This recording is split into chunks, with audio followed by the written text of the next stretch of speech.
first guest, so I'm gonna let you know you're the first guest. Because you're gonna be the first one that I drop. All right, how y'all doing today? This is the first episode of Social Proof, the podcast. And I have my first guest right here, Not Your Average Agent. Yes, sir. Yes, he's a real estate agent in the greater Cleveland area. What other areas? Surrounding suburbs, pretty much anything that concerns Cleveland, I'm covering it. Boom, and we're going to dive straight into it with the facts and the gems right now. What made you want to do real estate? What made me want to do real estate was one, in my family, no one knew how to buy a house. No one. And I said to myself, someone got to do it. And literally I said, let me go back to school and learn how to do it. And that's how it all came to be. When I brought my house, not my mom, not my dad, no uncles, no cousins, no one knew. And it's a lot of stuff that when you don't know, you lose out on. So I want you to explain how important it is that a lot of people don't know how to buy a house. So interest rates. You can mess around without learning how to negotiate. You can mess around and be paying on a house for the rest of your life and be only paying on the principal. Now let me not cut you off. For layman terms, for people who don't know, what's the interest rate? What's the principal? I got you. So when you buy a house, everyone knows what mortgage is. Mortgage is like the payment you pay towards your house. The principal is that initial thing you're paying when you first buy a house. How can I explain this? Use numbers. So if the principal is $80,000, right? What's the interest rate on? Ballpark it. I got you. So you will say $100,000. So just say your house is you're paying $100,000 mortgage. I mean your house worth $100,000, and your mortgage is let's say roughly $1,000 a month, right? Mm-hmm. Your interest rate is what dictates how much you're actually paying toward the actual house versus paying the bank. Y'all understand that? You right. See how he broke that down? So you want to make sure that's very low. So the great thing about right now, interest rates are really low. I think like 3.2% right now. And what are they used to be? Oh man, say the difference. So when I brought my interest rate at the time was about 4.7. And once again, they don't sound like big numbers, but these can be the thing that make or break your mortgage payment. So keep those in mind. And that's facts right there. And what year did you grab your house? Ooh, that was 2011. Now, I want you to explain to a lot of people out there who don't make a lot of money and they think they need to make a certain amount of money to get a certain amount of house. So I don't know if everyone's familiar with house hacking. House hacking is a fancy word, a way of saying they're leveraging a FHA loan, which is a first-time homeowner's loan, and what you're doing is you're basically living rent-free. And why I say living rent-free, because you'll buy a 2, 3, 4 family house, and what the great thing about it, they'll take. So let's say, for instance, you work at McDonald's. You work at some small McDonald's, right? Basically, a $10 an hour job. $10 an hour job, $20,000 a year, right? What happens is they'll factor in the fact that you're making so much money with your rental income to add on top of your actual income. So that's why you can have a $100,000 home, or 2 family, 3 family, and still be living in there, and then you'll be living rent free because your tenants will be paying for your mortgage. And imagine how much money you'll have living rent free, or just simply not having to use your paycheck towards your living expense. Mm-hmm. So that's a way to get into real estate if you want to become an investor, or you just want to live rent free. You just want to say, I want extra money in my pocket. Yeah. And you can be working at McDonald's, Walmart, or just your average job or whatnot. So now, what I do want to touch on is very, very particular in the real estate business when it comes to agents and showing people houses. How many houses do you think you showed that you have not get paid on? Because a lot of people think that once you show a house, you automatically get a commission check. Listen, y'all. So when people look for houses, they are looking for their dream home, which they should, right? But you'll only. So what happens? Well, what's the dream home? Exactly, and you're right, because everyone has their own aspect of what their dream home is. They'll see one house and say, I like that in that house, and then look for it in another. Mm-hmm. Or they'll start putting together the dream home. Versus the reality is, we live in Cleveland. You're not gonna find a Hamptons type home, or you're not gonna find something you've seen on Real Housewives, Real Housewives or whatnot. So I always tell my clients, use your house is an investment. That's initially right. Think about how in 5 to 6 years will this house increase in value? Mm-hmm. Will the equity grow, whatnot? These are just real fact or appreciation. Well, these are all real factors when buying a home. If you think with that mindset, and then also think about, okay, you want the kids out in the backyard. You want to think about the school system. You want to think about also the commute from your job, right? Because these are all real factors that you have to take into consideration. So when I take that all these things into consideration, it's been times I've shown someone 10 different homes and still not made any money off of it, because you don't get paid off the showings, you get paid off the actual sell of the house. You want the close of the house. So. And that's the biggest thing with real estate. People think that you just hop in automatically, you get commission, you making $100,000 a year. No. You live in your own house rent free. No. You got residual income. But the great thing about real estate is that everything plays to each other. So you can become a real estate agent. You can do kind of thing where you do appraisal, where you do comps, where you can do comps for other people. You can get the property management, which once again you're going around helping property owners find tenants, managing the properties for them. So you can grow your business. You can make that money, but you're not gonna make it initially. You know? Now you was naming a few pros there. What's the biggest cons that people don't know? Not the ones they do know, the ones that they don't know that even was shocking to you. So what they don't tell you in real estate school, once again, you hear about the big money you make, you don't hear about the expenses that come along with it. When I first became an agent, all top is the fees you have to pay. You have to pay to be, part of an organization called, everyone knows a real estate agent, but then also everyone knows what a realtor is. Now, we want to use numbers. What's the ballpark of all them fees you had to pay before you realized that this is more than what you thought that you had to pay? So, let's see, from the fees to the getting the cars to getting the headshots and all that stuff, I spent about $2,000 on top just initially. $2,000. That's something they'll tell you. They don't tell you in school. They tell you what the potential you can get, but they don't tell you what you need initially to get in. And a lot of people think they can just hop in with no money in. You gotta invest in yourself, people. You do. You gotta invest in yourself. You gotta promote yourself, and you gotta believe in yourself. Absolutely. So, and it'll be worthwhile.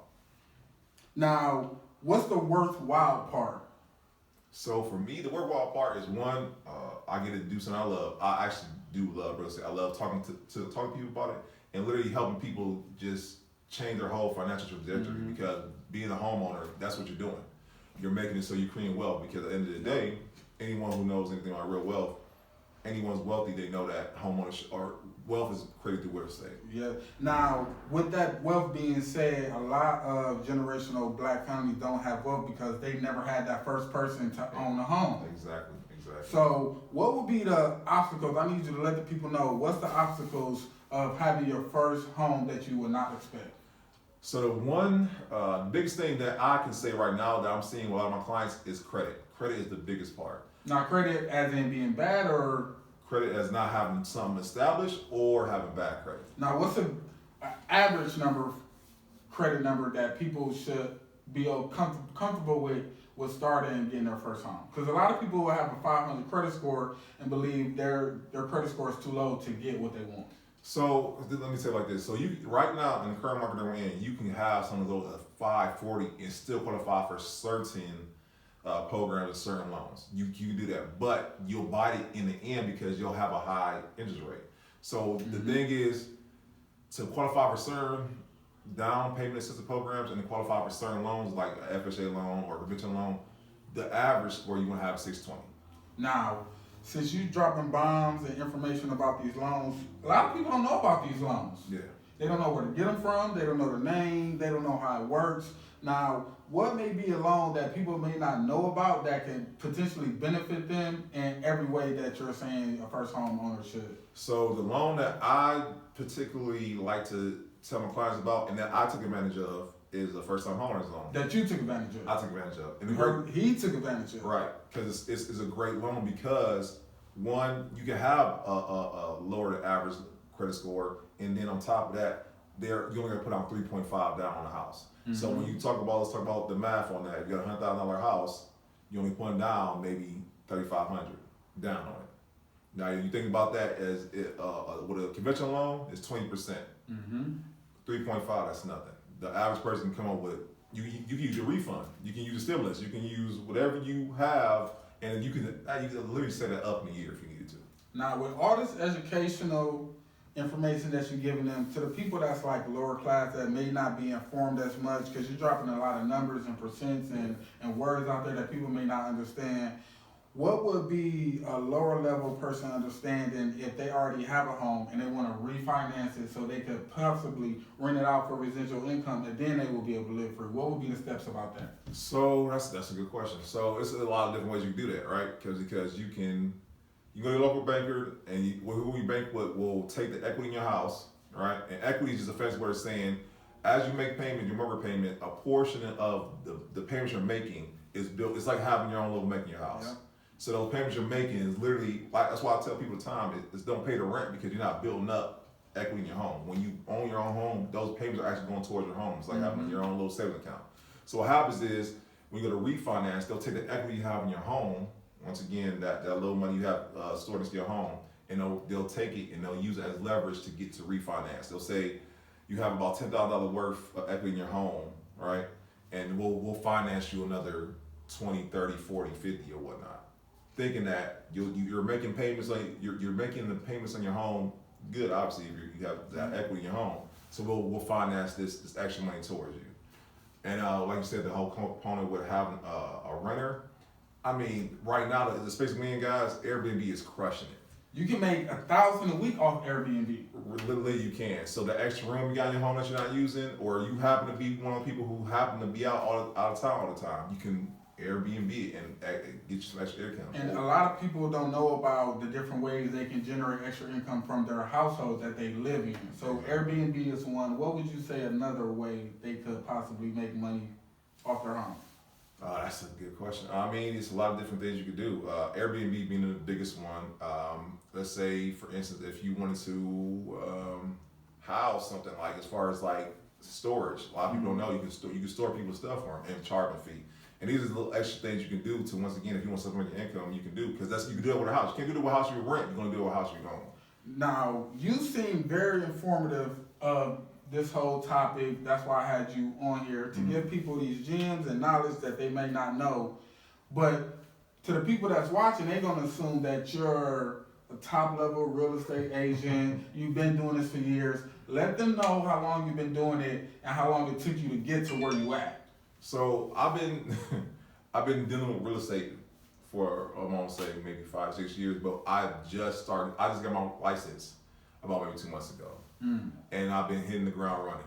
Now that you got your license, before you had your license, what was the case? Were you getting paid? Were you getting under the table? You know, let people know the real before you get your license. So the real was I was wholesaling properties. I would find a motivated seller who wanted to sell their commercial residential space, and because they needed repairs or something, what was wrong, they furnaces out, chimneys fell in, bad foundation problems, something of that nature. They want to get rid of their property for under market prices. Typically, a house goes for 60, 80,000. They're selling their house for 30, 20 or whatnot to an investor, right? So my job was to find an investor, find someone who buys properties and fixing them up, and sell it to them. And that was what I did for a little while till I came across the idea that I want to be able to offer the seller options. You know, you don't have to do an investor who's going to sell you, 20, 30. I can list it on MLS. We can try to see if we get you 30. Get you 60 to 80,000 for it. So now, when it comes to different type of clients, everyone has stereotypes of black people, white people, Puerto Rican. That's the three basics in Cleveland. Oriental. Right. I don't want to say Oriental. What would be another name for? I don't want to be Asians. Okay. So out of them 4 different backgrounds, what would you say would be the most common denominator out of them 4 people? Because they think everybody wants something different, but at the end of the day, we're all the same. You're right. So what would be the common denominator? The common denominator will be that everyone wants to create wealth for their family through real estate. Everyone sees a home as an investment, right? And that's the one thing when anyone, black, white, Asian, they're all thinking the same thing. This house will be in my family for generations. And because I'm making the decision to do that, I'm going to be the one to do it. Yes, generational wealth. Yeah, that's the biggest thing. Houses is always the first and easiest way to create generational wealth. Because when you pass away, obviously that house goes to a family member. They automatically have 50,000 equity, 60,000, whatever the house is worth. Absolutely. And like you said, the houses go up, market value by the year. Appreciation. Appreciation is a monster. One thing about that, guys, So in grandma, I see it happen to me too often, especially in wholesaling. What happens is you don't pay the property tax. And what happens is the house might be paid off. House is paid off and everything, but you don't pay the property tax. What happens is because that property tax lien is on the house, someone come in and swoop the house and run underneath you. Now, I recently just got informed about that. So I'm more slower on the real estate. So explain to people that when you don't pay your property taxes, how someone else can just come up there and pay your property taxes and they own your house. So it's dope, but it's not dope at the same time. Like if you're an investor, it's like an easy scam. It's not easy. It's not a scam. Not a scam per se. It's legit because what happens is, so what people don't know, property taxes were paid for the schools, police, fire department, et cetera, right? So that's why they're so important. That's why it's above your mortgage, right? So that's why you have to pay it. You have to pay it because that's what fuels the city, right? That's what pays everyone, right? So that's why what happens is, so let's say I'm an investor, right? Your grandmother has paid the house off entirely, but she has yet to pay the property tax. So she's about a year in, 2 years in on back tax. What happens is she'll get a notice from the city saying you got to pay your property tax. And what happens is, me being an investor, I find out that your grandmother ain't paying her property tax. I'll swoop in and I'll pay them, right? But what happens is, the great thing about tax, what happens is that with a tax lien, that either she paid the interest on there because I think in Ohio, if I'm saying like 18% interest that she'll owe me on top of me paying her property taxes, right? And I'll depend on how often it is, or because I think in Cleveland, I think you guys pay twice a year, and because I live in Cleveland, I pay twice a year also. So that's twice a year I'll be paying the property tax. So she has that year to pay me back. If she doesn't, I own the house now. My name will be on the deed. So. And that's one thing that a lot of people don't know. I'm not saying go out there and just legit steal people's houses, but if you want a house and you can't afford it, you can just go in and pay somebody property taxes. Listen, like that. And then have a whole house that you can rent out and own. That's another way to get into real estate if you don't have a lot of cash. I mean, it's only that's why I love real estate, because it's dope, because so many avenues you can go about it. Like I like when you say if you don't have a lot of cash, what's not a lot of cash? Because a lot of people would think 10,000 is not a lot, but a lot of people would think 10,000 is a lot. You got to speak in layman terms for the lower class and for the middle class. I'll give you that. So once again, with property taxes, all depending on where you at, you can mess around.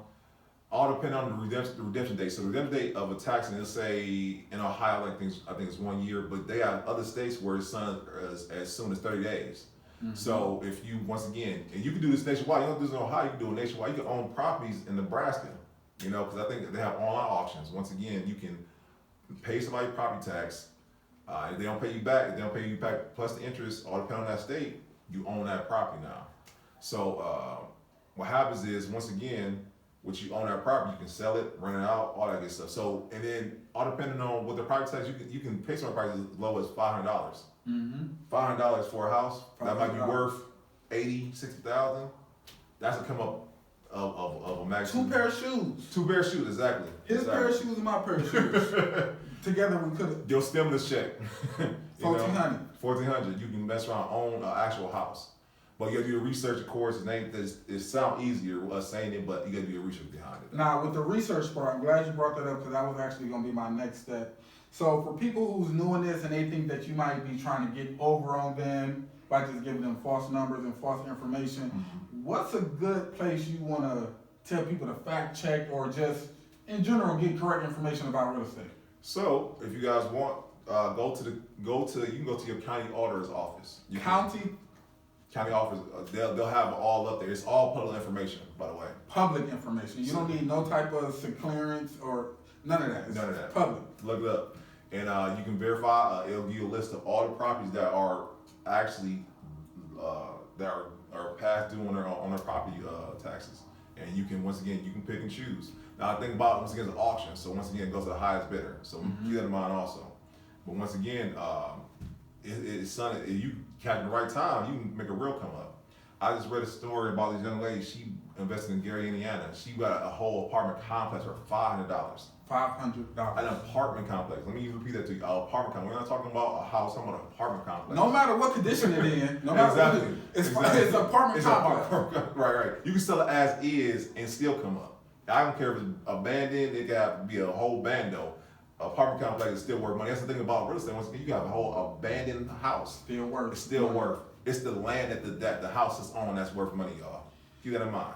Keep that in mind. Now, what I really do want to talk about for people that's not informative of Cleveland. Cleveland is very big and it's broken up in different municipalities. Yeah. So I stay in Cleveland. He stay in Euclid. Euclid is still part of Cleveland. It's the other side of Cleveland. Yeah. Now, in your opinion, what would you think what would be a great spot for a first homeowner to get a house? Either side, either the Euclid side, the west side, St. Clair side, East Cleveland side, the east side of Cleveland.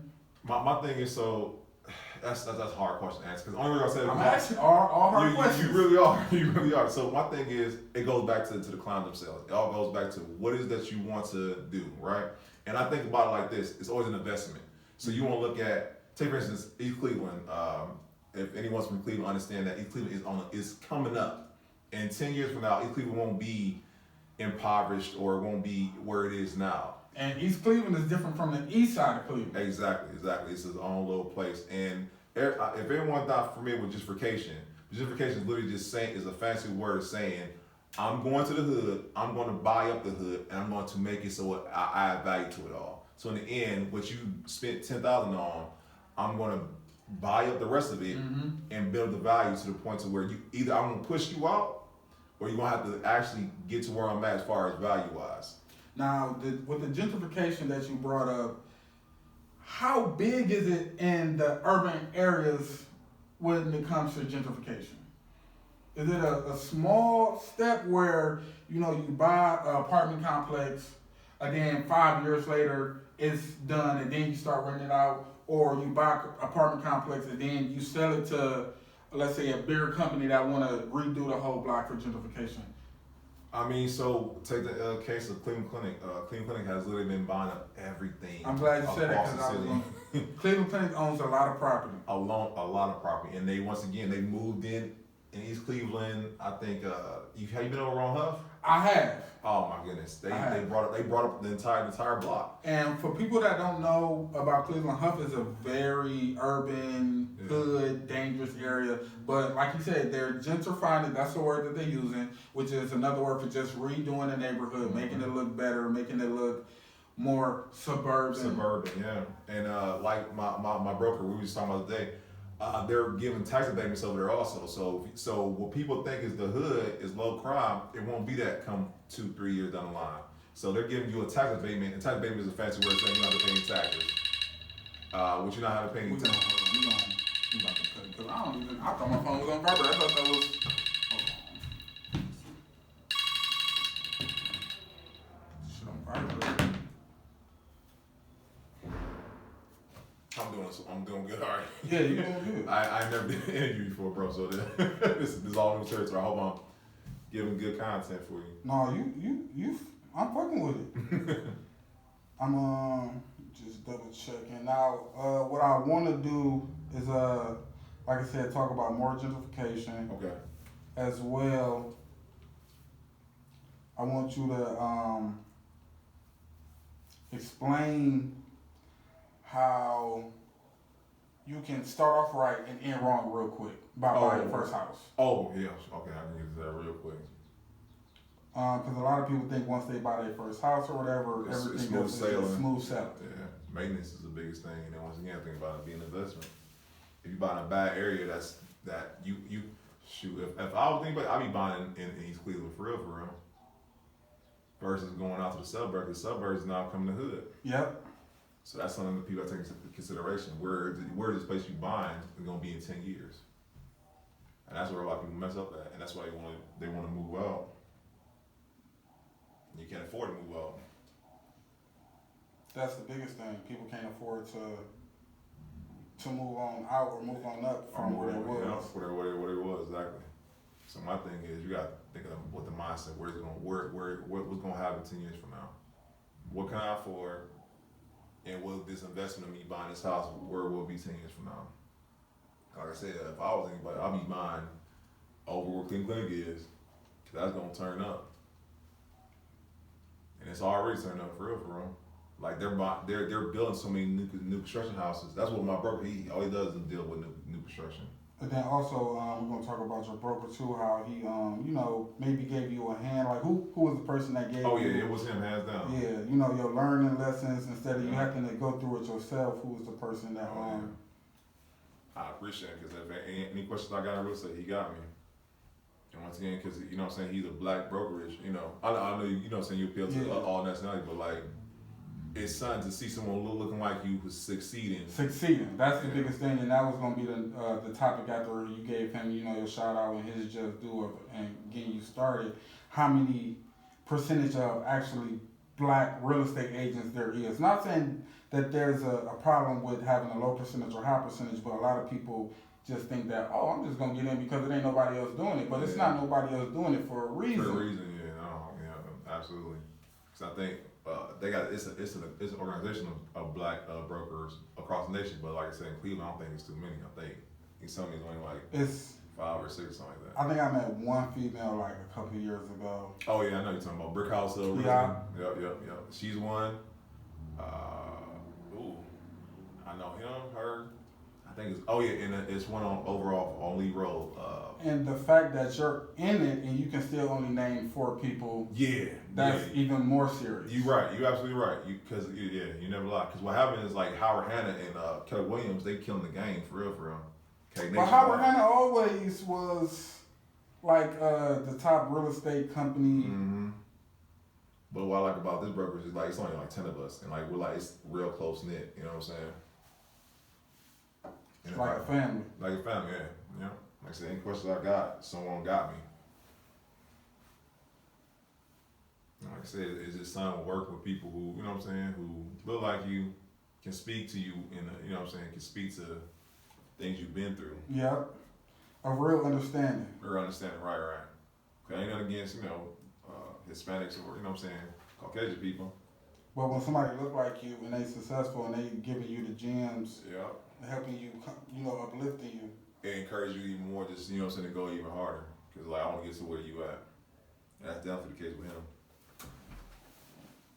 And he's shown me, he's shown me all the different aspects I can take this career. He made it real for me, say it like that. He made it real for me. Instead of just making it a dream. Exactly. He made it a reality. Exactly.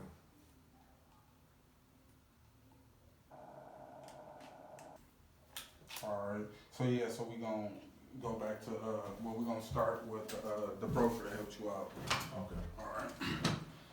So now that you're a licensed real estate agent, I want you to give him his credit due. The person who helped you out at the beginning, showed you a few steps where you didn't have to trip on your own. Right. Shout out goes to Julius Cartwright of Dream Team Real Estate. We're in the office right now. That man literally took me from saying, "Hey, you know what? What are you doing?" Yeah. What are you doing? And I literally had to tell him something like, because that. So my background, I've been a retail manager for 10 plus years, and he literally seen me and was like, "Man, what are you doing? You tired? That you tired of your job?" And Lord knows, retail can wear on you, right? Yeah. And you're like, what about you ever thought of real estate? And like it always been in my mind, like the idea of real estate as far as like making a career, but I'm like, I don't want to make that step because I'm used to getting a paycheck every 2 weeks, right? The mentality and the mindset of being a working ass nigga. And you never lie about that. And my thing is, he bring the aspect to me. You can do it part time while you work full time until you get the clientele to where you get to where you want to be. And I'm like, I can do that. I thought you had to be in there full time, give up everything and do it. He's like, no, you can do it part time until you get to where you want to be. I'm like, okay. See, a lot of people will say the dream like, oh, you can't do all that and then still build this. You got to build this and leave that behind. No, he made it real for me. He made it attainable. He made it real. And he's like, I'll help along the way. When you're a self-employed, you always need more than one source of income. Absolutely.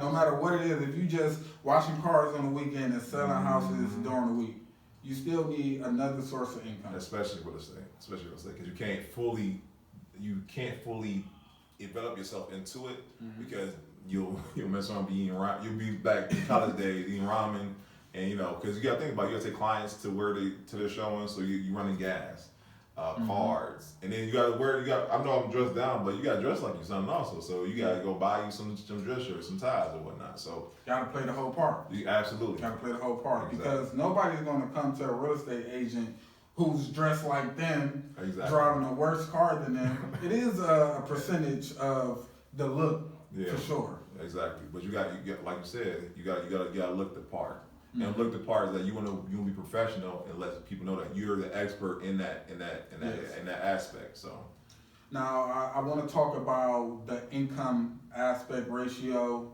Now, like you said, you've been in real estate, retail, majority of your life. That's what you was doing before real estate, and you was getting paid every 2 weeks. Knowing for a fact you was getting a check every 2 weeks for the hours that you worked. Now, I want people to understand that I know it's not a certain number, but how many hours can you technically work that you don't get paid for? And then also, how many days can you go without getting paid?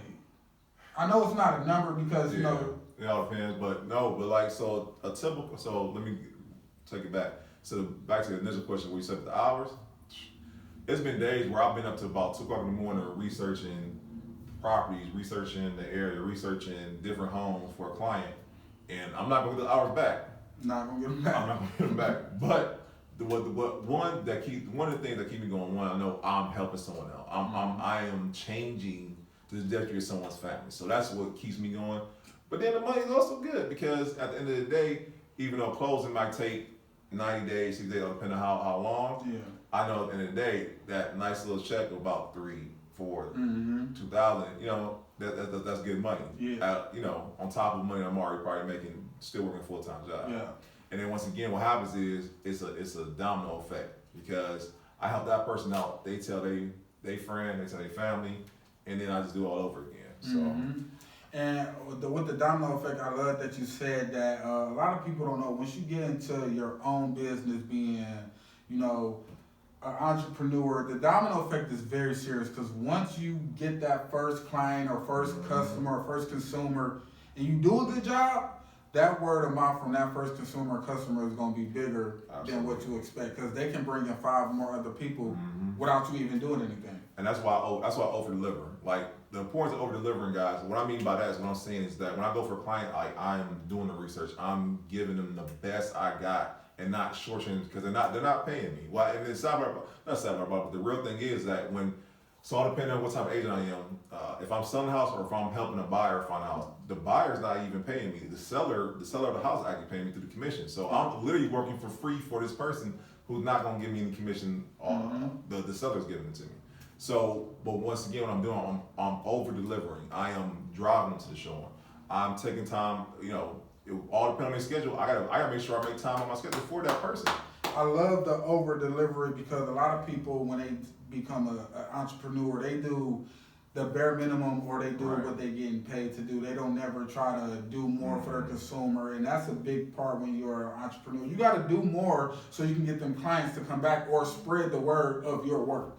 You can't just assume that, I did this and I'm going to automatically, in return, get some clients from them or automatically everything is just going to fall into place. So I want you to explain to them how the percentage of men versus women in realty as versus the percentage of black men, black women versus your competitor ethnic background. That's a good question. So, I don't know the exact stats on that, but what I will say is that real estate, because what happens is, the better way I can answer this is that it's how many people actually stay doing real estate, because what happens is people get discouraged. People are like, I'm not making enough money, so they don't stay in it, right? So with that being factored in, it's not the people who stay in, and especially not making enough money while doing it. So for me, when I do meet with other agents, a lot of them don't look like me. That's the honest truth.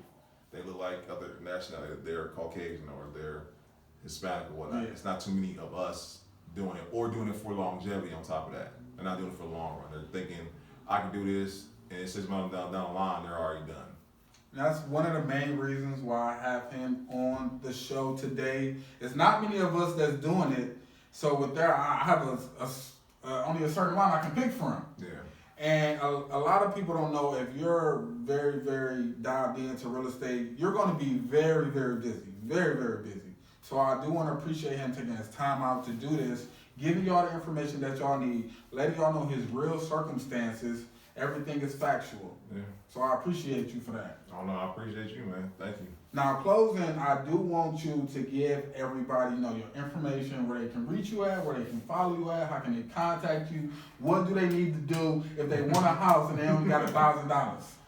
Listen, so right now, guys, you can reach me on all social media platforms. I'm Not Your Average Agent. But right now, what I'm doing, You got to spell that for him. Not Your Average Agent. I'm sorry. Spell that. So Notyouravgagent.